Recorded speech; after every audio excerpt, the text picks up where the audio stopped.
गज़ल लिखी है महफूज कुरैशी ने, जो कि बहुत ही उम्दा गज़ल है। तो गज़ल यूँ है।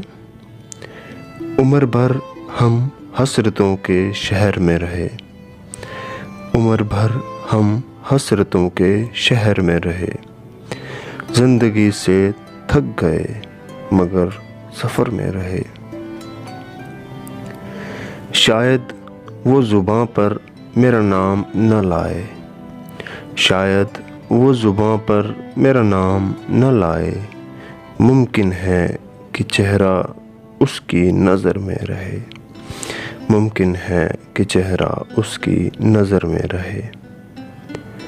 सुना था इस रास्ते से गुज़रा है वो शख्स, सुना था इस रास्ते से गुज़रा है वो शख्स, फिर यूँ हुआ बरसों इसी रह गुज़र में रहे।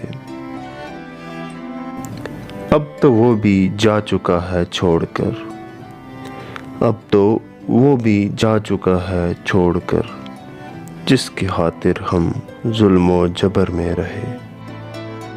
क्या बताएं कैसे कटी है ज़िंदगी तुम बिन, क्या बताएं कैसे कटी है ज़िंदगी तुम बिन, जितना जिए हम आंसुओं के समुंदर में रहे। खुद हाल बेहाल चल दिए हम, खुद हाल बेहाल चल दिए हम, मगर आखिरी सांस तक तेरी फ़िक्र में रहे, मगर आखिरी सांस तक तेरी फ़िक्र में रहे।